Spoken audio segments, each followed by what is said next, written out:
Welcome back to the Group Practice Accelerator podcast, brought to you by Polaris Healthcare Partners, where we leverage decades of healthcare and business experience to drive growth in successful group practices just like yours. If you're a healthcare entrepreneur and you're interested in building, scaling, or exiting your group practice, you've found not only the industry's leading resource for business education, but a team of trusted advisors dedicated to helping you achieve and exceed your goals. In short, the team at Polaris creates clarity, confidence, and results. I'm your host, Jamie Falash, and the Group Practice Accelerator podcast is on the air. Well, hey, everybody. Thanks for tuning in today because I've got a special guest joining me behind the mic, and we're going to be talking about his group practice journey because, as we've said before on the show, our audience asks to hear about these experiences, these paths, and even the struggles of their peers as they make their way through that concept to legacy or even sale process that you all go through. Creating and then implementing your vision, we know that comes with a lot of uncertain times, and the stories that we get to share with you on the show are relatable. And you know that you're not doing this alone. There's someone who's been there before you and done the same thing. So you have the support that you need to lean on, and we're here to help you. So without further delay, I'd like to welcome Dr. Colin Barbaro, co-founder of Barbaro Dental Group. And they're a 10-location group located in North Carolina.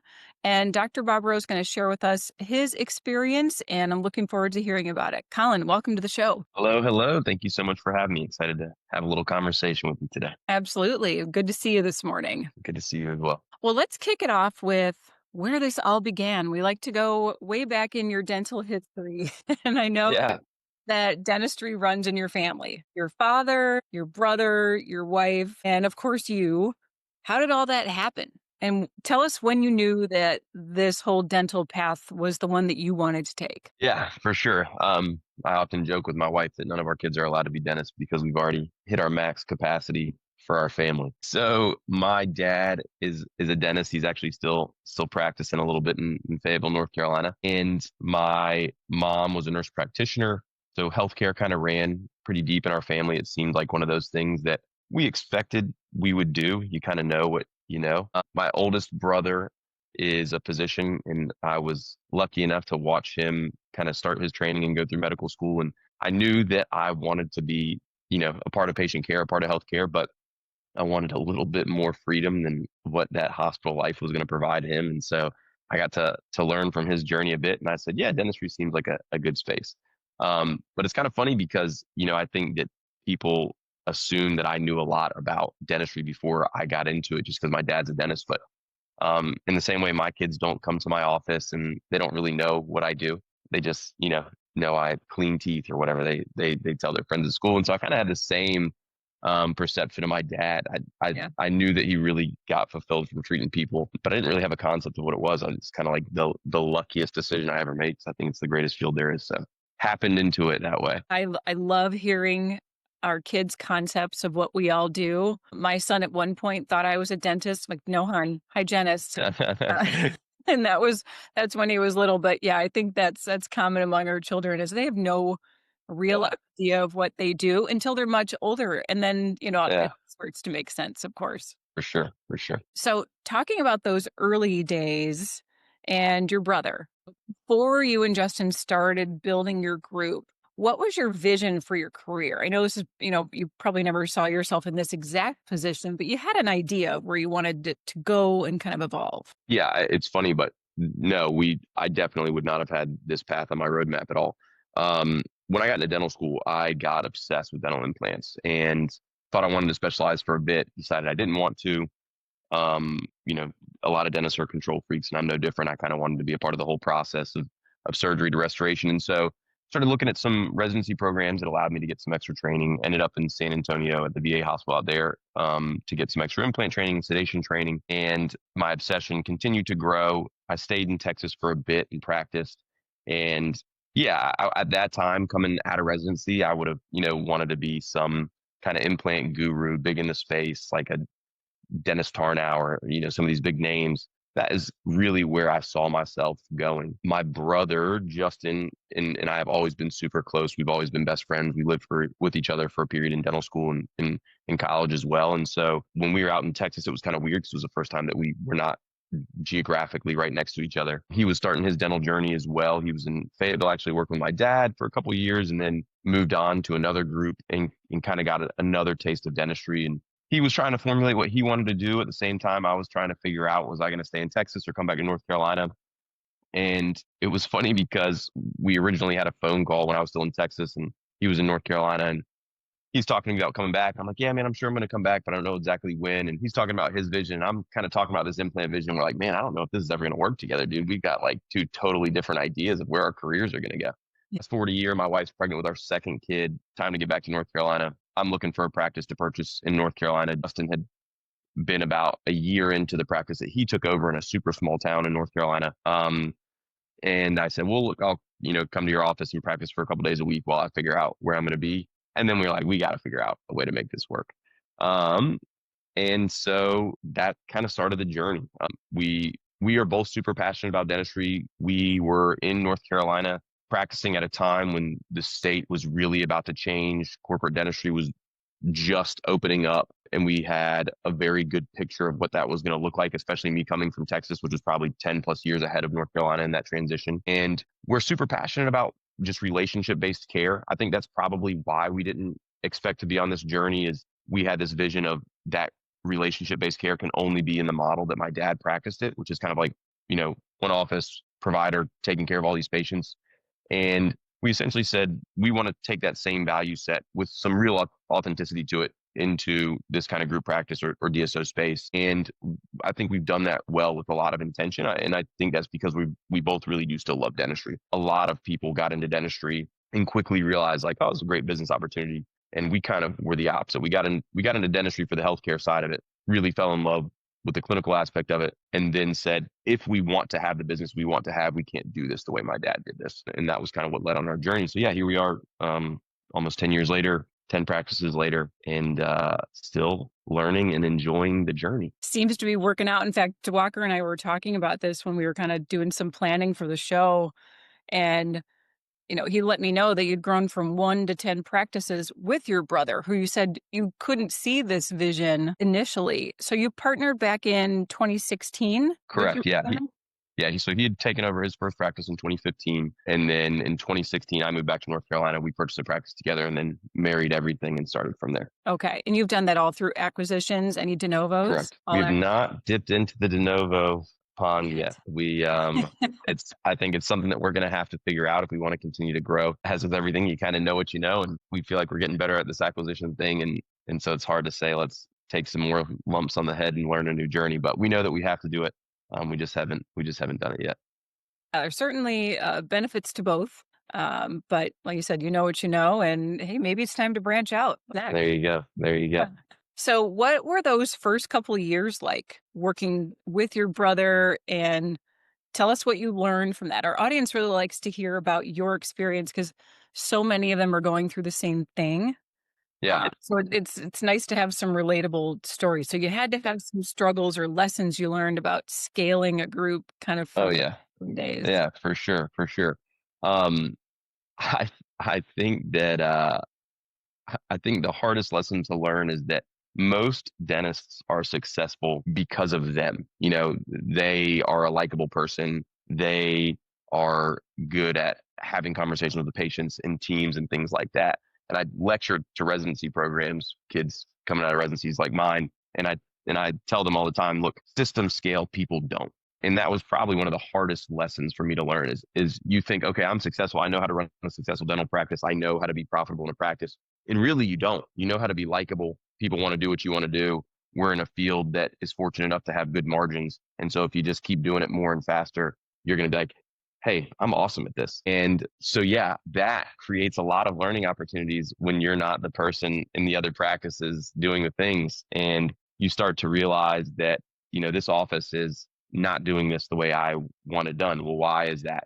And so what starts as frustration becomes a humbling reality of like, oh yeah, I never set up a system. I just expected them to do things the way I've done them. Maybe I spent a week there, maybe I spent a couple weeks there, but we didn't create any system around like, hey, this is how things need to be done. And then the other side of it is just trying to practice a lot of dentistry and run a group It's really difficult to do both things full time at a high level, and something has to compromise. So at the beginning, a lot of times that's the business side that's running the other practices, and you kind of make up for it by doing more in your own practice and working harder in your own practice, seeing more patients clinically there to keep margins up there while the other practice gets up to speed. And eventually, after bringing on people and not training them well enough to be able to help run the group, we realize like we've got to take a step back and spend more time investing in how we want these practices to grow and systemizing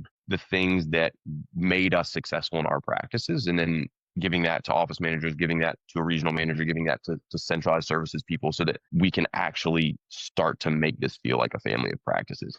And so I would say from 1 to 5, that was like just a lot of learning, failing forward opportunities. And we're still obviously learning and failing forward. We're only at 10 offices, and people who are at 50 and 100 and 200 are like, dude, you haven't even started. And so it's kind of fun to be in this phase of the journey where we've taken some knocks, we've understood some lessons, we started to learn to scale, but we're just at the cusp of that. And now it's like, okay, we get to do this again and just kind of keep rolling forward. So yeah, a lot of lessons, a lot of hard lessons. And I think you learn those the best when you let people down that you really care about. You have a great dentist or a great office manager or a great team member or a great assistant who will be open with you in an office somewhere. And they're like, hey, this happened today. Like, this never would have happened in your practice. Guess what? This is your practice. Why did it happen here? You're like, okay, yeah, we got to figure this out. We got to figure out how to make sure that those things don't happen, because that's not who we want to be.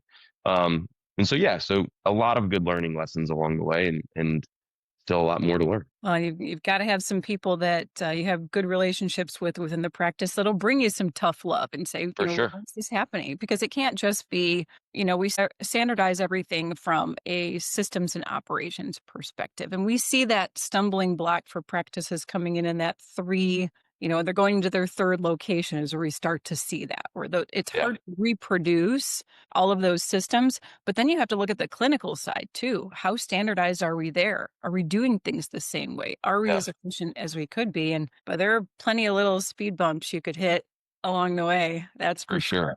Yeah, for sure. So you have transitioned from being a full-time clinician to mostly leading and now growing the business. We know that wearing both of those hats, at some point, something's got to give. What was that shift like for you personally? Because you got into dentistry because you love dentistry. Yeah, it has been a journey for me. When I think about that, going from kind of clinician, and most kind of operator group owners were the biggest producer in their group at some point.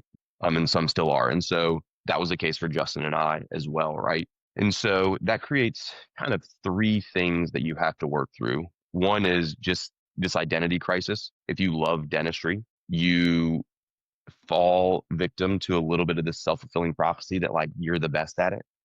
There's nothing more fulfilling than taking care of people. And when you're good at making connections, every day people come in and they're like, you're the best. You're my dentist. Don't ever retire. You just hear it all the time. I've never once walked into the office and somebody from our regional team come and be like, you're the best. You're so good at this. Don't ever retire. And so there's nothing that fills you up when you're good at taking care of people.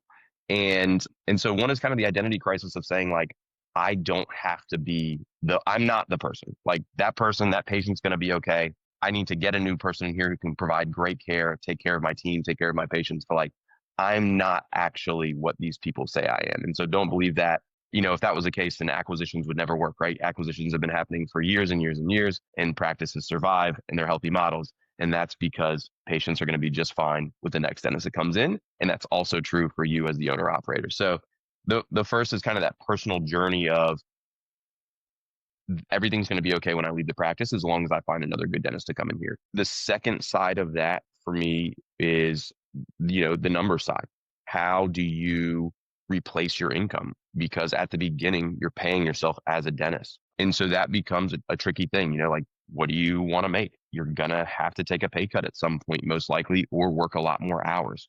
But there's a trade-off there, and it becomes a math equation. If I make this much as a dentist and I don't want to dip below that, well, then how many clinical days do I need to see patients? How much do I need to produce? And when do I find time to handle all these other things? Do extend hours? Do you start seeing patients on Fridays? But that's a really hard one because when you are growing a single practice, that's the most profitable you're going to be for a really long time in this journey. Yeah. Um, and it's hard when you're working more hours than your buddies who have one practice with 6 employees doing dentistry 4 days a week. They don't think about it on Fridays. And you're grinding, you're coming out of a crazy dental schedule, answering 50 emails and texts and letting people down because you're not available right then, working on Fridays, working at nights, and trying to figure out what the heck am I doing? Is this all worth it? And so, yeah, I mean, that's number two, is just kind of figuring out the math equation and the logistical side. And then number three is finding the person to replace you. You start this legacy,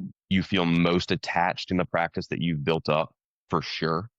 And it's not easy to recruit. And it's really not easy to recruit people who care about something as much as you do.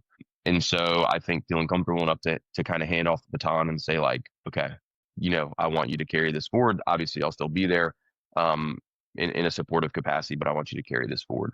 From the identity crisis standpoint, sorry, and this is the last thing I'll say about it, is just, yeah, I do love dentistry and I see myself as a healthcare provider. Something that was a really big mental shift for me was in COVID times, Justin and I didn't take any paychecks from our dentistry just to make sure that we were safe to get through the times, right? And at that point, I totally disconnected my financial kind of incentive in dentistry. Like they were not married to me. If I had a big production day or a bad production day, I didn't make any more money. Okay. And that was really valuable for me because it allowed me to see patient care and also mentoring other docs as kind of the same avenue. Like I can't fix every patient. So yes, I love patients, but I can't fix every patient, right? But if I can spend more time with our docs, if I can spend more time creating resources for how to solve problems, to how to better care for their teams, better care for their patients, then I'm going to have a bigger impact. And it's an obvious conclusion. Anybody in education has already come to that conclusion. But for me, being in such a kind of this self-fulfilling field where you're getting immediate feedback, it's hard to break that cycle. And so once I unpaired my kind of clinical skill set from my salary, from my pay, and I could see, okay, me doing this one filling or this one implant or this one whatever on this patient has one impact. If I'm helping 5 docs do that, I'm having more impact, and let's grow that impact. And so that, from an identity standpoint, for me, helped me kind of reconcile that. Like I'm still in healthcare, I'm still Yeah. making an impact. It's just not one patient at a time. Yeah. Well, two things. First of all, you've completely burst my bubble. I was I was a hygienist for over 20 years, and it was so fulfilling for me. Those patients, and I was at one practice for most of that, and I did some temping around as well for a number of years, but those patients were family. Yeah. And I watched their kids grow up. I mean, I hated leaving that, and my son was little, and I needed more. I needed something different from my career, but yeah, the little ego boost that you get walking into the office, and you're like, "Yes, I'm the best." Yeah. You have to let that go, but it does feel good, and at some point, it's time. How did you know it was time for you to kind of step out of the chair? I think that's where having a brother and a business partner who's, such a trusted friend was really valuable, as we could push each other in that way. Just having some honest conversations about, like, we want to grow, but we can't take on this next journey if we're in the chair every day of the week. So then we cut back to 2 days, and then, you know, Justin's been out of the chair now for a year. I'm down to 1 day a week. But a year ago, we were just talking, and he said, look, like, we're scaling this business out of 2.5 days a week, basically. And so almost 50% of our time, we're in the chair, not doing anything to grow our business. Imagine if we had 100% of the time to grow our business. And again, another one of those just obvious epiphanies. But it was like, okay, this is my brother, my partner, my friend saying this to me. This isn't some consultant or somebody else who doesn't, like, he lives my life as close as anybody possibly can. He understands every implication of making that comment, from financial to family impact to whatever. And so, yeah, it was just kind of like, yeah, dude, what the heck are we doing? If we're going to do this, we need to do this. And so let's start putting some more energy to it now. And then, just creating some more positive pressure for each other to say, when are we hiring a replacement? When are we hiring a replacement? When are we hiring a replacement? And that was really the big impetus for us, is just having that realization of we've made it this far doing this kind of part-time. Let's go full-time. Yeah.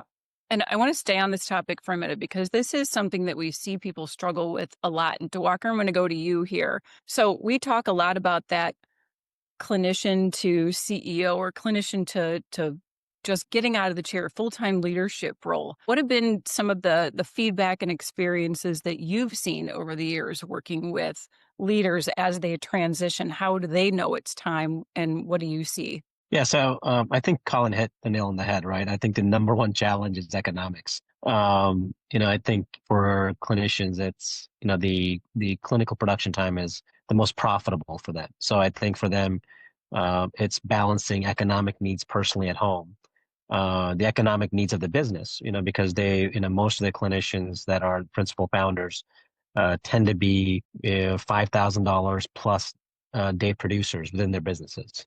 So they end up, Colin said it, their practice is offsetting the lack of production potential of other practices. So I think that ends up being the challenge is, how do they balance scaling back clinical production from their existing practices while growing and mentoring other doctors? And so it has to be a very strategic process of, how do you scale from, 4 days a week or 5 days a week, depending on the practice, down to 3 days a week or 2 days a week, while growing operational growth in other practices and managing bottom line. And, you have to think about, what does that incremental improvement look like to offset the bottom line, right? So if you're, every day, let's say you're producing $5,000 or you're making, $1,200, $1,500 per day in bottom line, so that ends up being roughly around $50,000 to $60,000 a year. You need to recover that $50,000 to $60,000 a year through operational improvements across the platform. To be able to make that decision. And so every day you're doing that across per year, that improvement has to be able to do that, in existing operations, not through just acquisitions. I think, we see that in the industry that, people will add locations through de novos or acquisitions, right? And that acquisition is providing the EBITDA improvement, or that de novo is providing the EBITDA improvement. I think, we want to see that in the existing operations. And then obviously if you're doing the acquisition, obviously the acquisition is a accretive improvement, across the platform. Yeah, that's like I said, we do see a fair amount of that. So I wanted to get your take on it as well. And thanks, Colin. That was Yeah. our listeners appreciate that. And as they kind of dream about owning multiple practices, a group of their own, but they struggle with those systems and that leadership, what do you think sets your partnership and your approach apart? Like, what's different about what you're doing that Yeah. you think would be really valuable to share? Because you've got something there. Obviously, you're at 10 locations. Yeah. It's working. Yeah. I I appreciate the complimentary question. It's funny. Everybody always says, one DSO, one DSO, or, one group. I mean, we're kind of like, the tallest short guy in the room. It's like, we're not a DSO. We're at 10 practices. We're a big group more than we're a little DSO. But I mean, ultimately, I think that I don't know that anything sets us apart other than our genuine passion for both growth and dentistry. And I think that's hard. I think the most unique thing about our group is that my brother is my partner, and we can push each other in ways based on a foundation of trust that a lot of people just aren't capable of doing. Um, and I think that is super unique. I read once that a lot of angel investors make CEOs take on a co-CEO before they're investing in their company, because they don't want this person to have this bias that they are right all the time, and they need to have somebody to kind of check and balance. And my brother is that check and balance. I could be 10 out of 10 passionate about something, and he could be like, "You're an idiot, you're wrong." And I would go back to zero. Like I Yeah. really have to care about something to fight for it. And so having that partnership, I think has allowed us to have really good open conversations with no selfish bias. He knows my financial situation. I know his. We're not worried about who's getting more or less or whatever. He knows my dentistry. I know his. We're not worried about, is somebody up to standard. There's just so much trust there. So I would say from a differentiator standpoint, that's it. Now, not everybody has a brother that's in dentistry, and so that's not going to be realistic. So I think to touch on the other side of it, which may be a little bit more actionable, is coming back to the question of like, why do you want to grow? And that that is something that Justin and I are able to answer for each other for our reasons. And that gets you through the hardest times. As we continue to grow and we meet people along this journey, I think so many get caught up in this ego of, stacking practices or stacking numbers or whatever. And ultimately, like most of us are small fish. It doesn't matter. You're not winning. So nobody's going to give me an award when I get to 12 practices. Right. Nobody gave me an award when I got out of dental school and I could do this dentistry that I thought was so amazing. Like it's ultimately just for you, right? And so who cares if you have 3 practices or 1 practices or 50 practices? Like Heartland and Aspen are still there to make you feel like a child and be like, look, we have thousands. I don't even know. Like however many practices I have is a rounding error for Heartland. Their CEO probably couldn't even tell me how many practices they have within 10 right now. Yeah. And so the kind of like the life perspective for me is this is fun because we're making it fun because we're setting goals that we want to achieve and grow, and we're doing it in a way that we want to do it. And so that makes solving this clinician to CEO, whatever role, fun. It's a problem I want to solve. It's not a pain in the butt for me. It's like, if I want to attack this goal and see how far we can take this, then I have to solve that problem. Great, let's solve that problem. And that's the same thing on this business side. I've had some conversations with Walker and other groups about like wanting to sell. And that's this difficult thing for us is like, I don't want to sell because there's not a problem I want somebody to take off my plate right now. Yeah. I don't want to go to Heartland and say, I'm so tired of this. Please come solve it. Put in your systems and solve this problem for me. Right. I'm like, dang, that's a problem. I'm smart enough to figure out a solution to this, especially with my brother and our team that we have around us. Let's figure out the solution. In the same way that when you're taking care of a patient, fixing one patient's problem doesn't solve that in all of dentistry. You didn't fix tooth decay because you did a filling, right? And it's kind of the same thing in this business journey. It's like, okay, I fixed that problem. Great. There's going to be more. I'm better equipped to fix the next problem. And so I think that if you want to enjoy this journey, you have to fall in love with that idea. And until you fall in love with that idea of I want to solve these problems, I want to grow for the fun of it, then everything else before that is difficult, because then every problem is just another nightmare that's preventing your growth. And so I would say that Justin and I support each other really well in that realm. When we're having problems that we maybe are feeling resentful of or getting down on, it's like, hey man, we chose this. We get to do this together. Like, let's have some fun, buck up, let's go. And so I think that would be kind of my advice for people when you're in that early stage is, if you don't want to grow, don't grow. Focus on one practice, do your thing. But if you want to grow, if you want to attack this journey of multi-practice ownership, it's a privilege. Have fun. Like, go do it.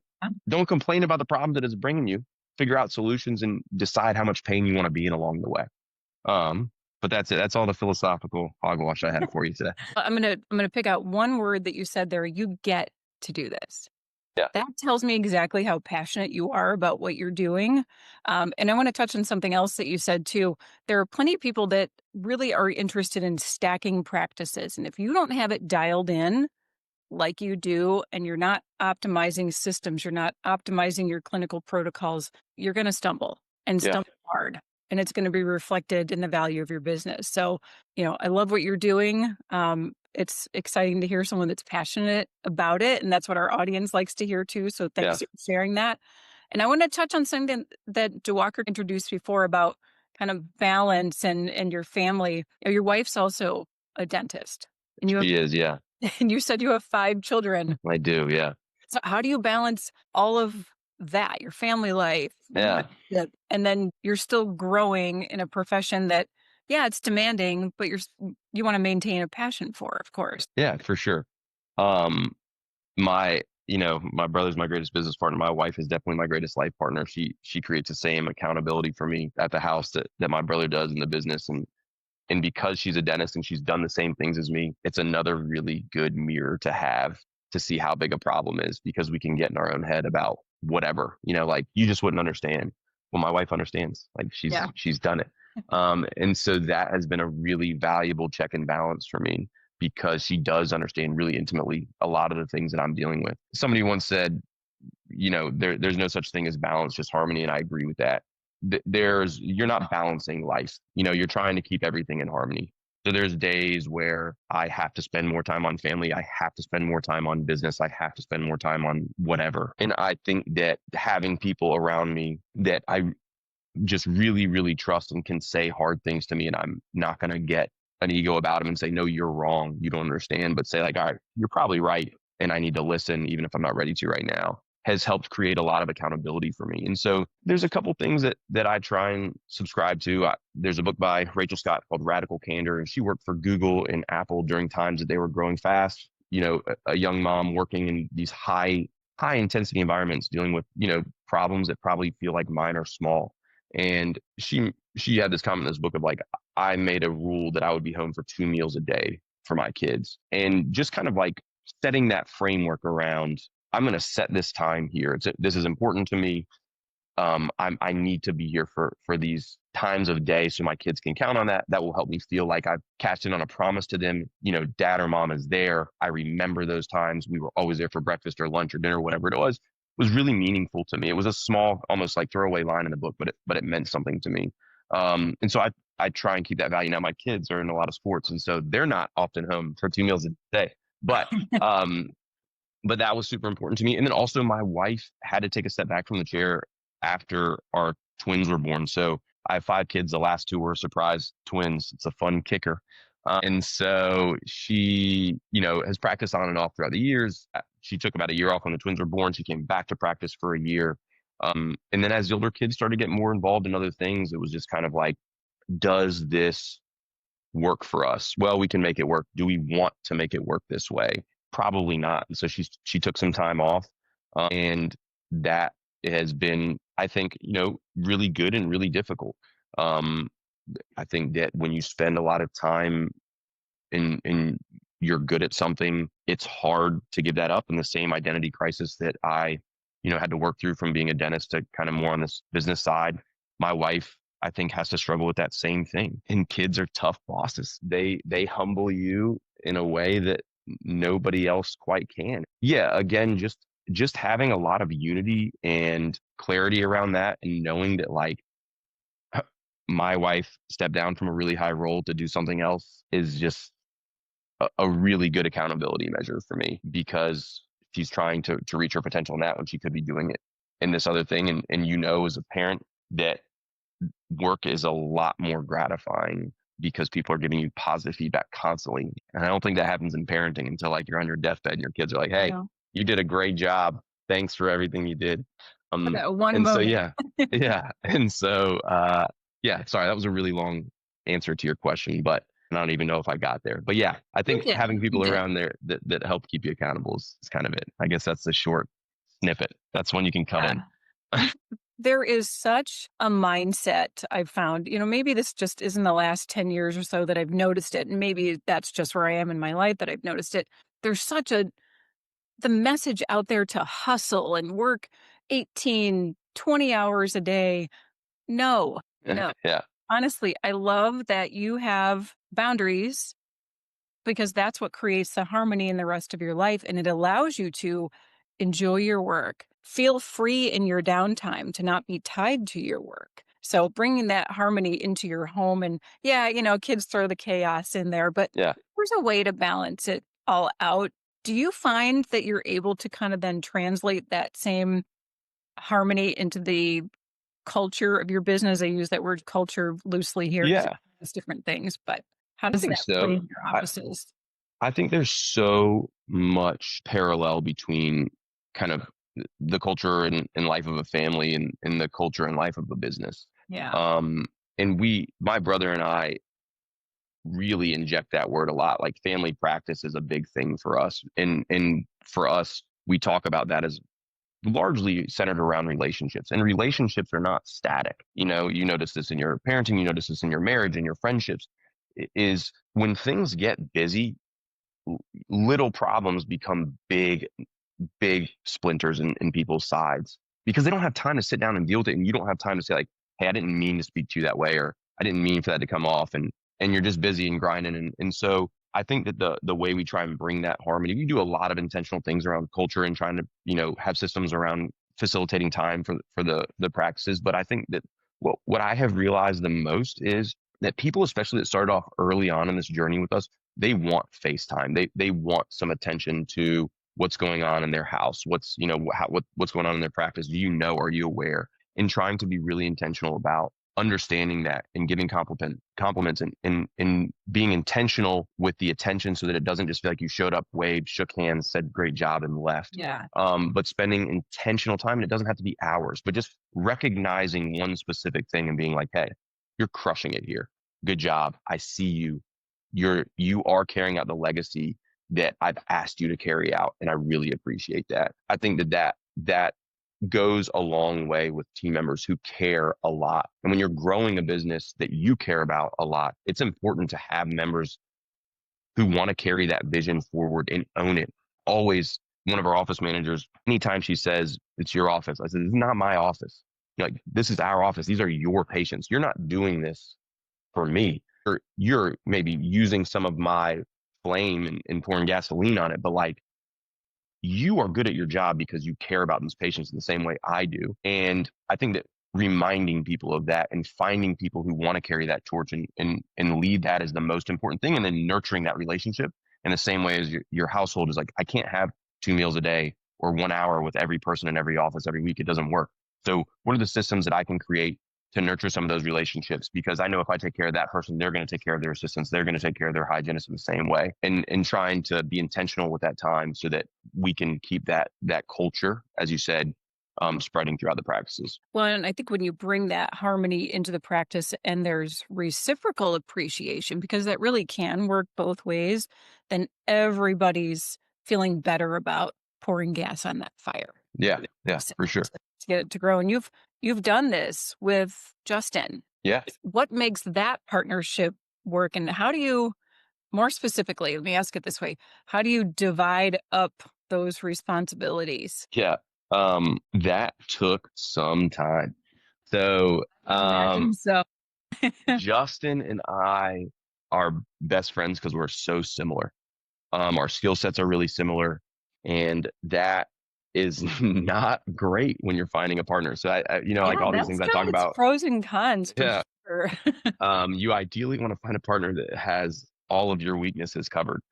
So it took a couple years because we had been a part of groups along the years that kind of help you ask these questions. What does your org chart look like? You're like, what's an org chart?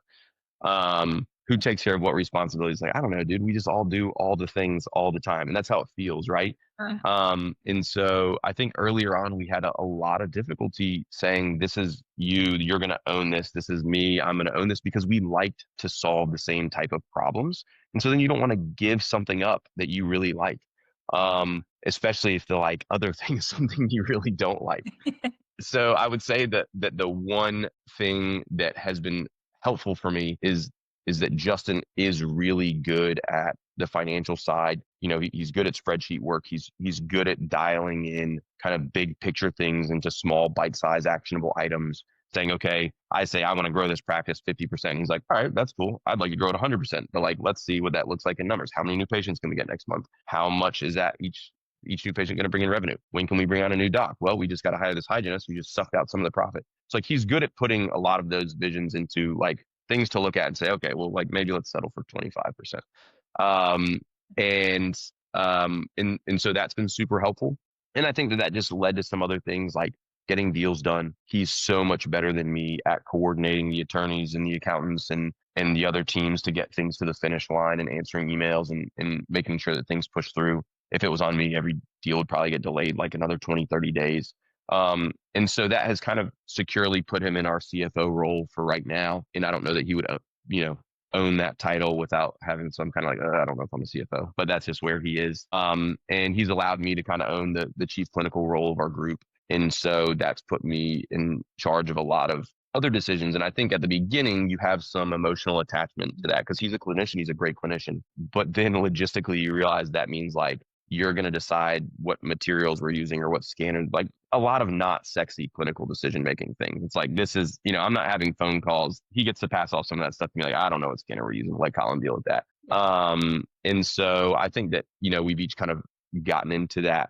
And then along the way, just each picked up some things and said like, hey, I'll continue to carry this ball until we hire this out to somebody else. But that doesn't mean that he's or I is totally ignorant to what's going on. It just means like, if the ball gets dropped, we're going to look at whose ever role that was and say like, hey, what's going on?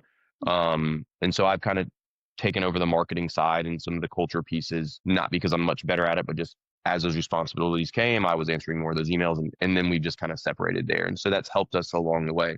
But at the beginning, it's hard because you really do have to do so many of the same things, and there's not this regional team, and you're answering emails together, and then too many people in the shuffle, and it kind of drags everybody in. It's a lot of times cleaner when only one person's carrying that ball forward and then saying like, hey, I'll wait for so-and-so to chime in on this one piece versus both of you responding all the time. So that took some time, and we're still learning that lesson now. I mean, we're still trying to separate out and get laser focused on what we're really, really good at. Yeah. And this last question, but this is something that Diwakar and I both ask people when they're on the show, hindsight being 2020, of course. So if you're looking at your journey, Tori, to leading 10 practices, if you were talking to your younger self or a dentist just starting out, like someone that's new, 1 or 2 practices, what advice would you give them? Yeah, I mean, I really think that I covered that kind of in that one question about what makes us different. Is I would just say the advice is this is your journey and you have to love it, and invite the problems that you want to solve and be happy about them, because this is all a game, and like it's your life. You get to decide what the winning and losing metrics are. There's always somebody bigger and better and faster and stronger than you, and there's always somebody worse than you. And so and this is something I harp on with my kids all the time, is like the most of your satisfaction is going to come from how far you can push yourself and find out your capabilities. And when you're growing a company, that's you as a team with whoever you have invited to join in on this experience with you. I'm blessed enough to do that with my brother. I'm blessed enough to have my wife, be an intimate part of that and understand that. But yeah, like it doesn't matter what I do in life. I'm not doing it so that you or Diwakar or somebody else can be like, hey, you've grown this great business. Because like I said, somebody else might hear 2 seconds of this podcast and like, this guy has 10 practices. I don't care what he has to say. He doesn't know anything. And somebody else might be like, how the heck does that guy have 10 practices? I'm totally inert to both of those thoughts. It just, neither one bothers me. So like when somebody thinks I'm doing really well, I'm often like, I really appreciate the compliment, but I want you to know that like that stop, it's making me uncomfortable, because all I'm thinking about is all the people that have done better than me, right? And then how can I push myself to see how far we can take this thing? And that is the most fun part of the journey, because that's just really all you have to look back on. Yeah. And if you can look at it with that lens of not comparing yourself to anyone else and really choosing your own adventure, which is what you're doing, right? Yeah. I think that's when you get the most joy from what you're doing. And that message resonates with people that are not in the camp of, oh, he's got 10 practices. What does it have to do with me? They're listening because they know someone's been through this and now they know it's possible. Like it can be done. It can be done well. And when you have the right support, you have the right partners, you have the right boundaries and priorities and skill sets in place, it can happen. You just need the right support. Fair. Well, Colin, Diwakar, good to see you both today. Colin, thanks for sharing your story. We really appreciate it. For sure. I appreciate your guys' time as well. And hopefully there's like one actionable item for somebody listening this time. Colin, thank you. Yeah, absolutely. You guys have a good rest of your Wednesday. Thanks so much. Thank you. And as always, if you'd like to schedule some time to learn about any of Polaris expert advisory services, or maybe there's a topic that we haven't covered that you'd like to hear about, you can reach us by sending us an email to info@polarishealthcarepartners.com, or just go to our brand new website, click on Contact Us, and you can send us a message there at polarishealthcarepartners.com. Thanks so much for being a loyal listener and subscriber. If you enjoyed today's episode, please share it with a friend or colleague and leave us a rating on Apple Podcasts, Spotify, iHeartRadio, or wherever you get your podcasts. We'll see you on the next episode of the Group Practice Accelerator Podcast.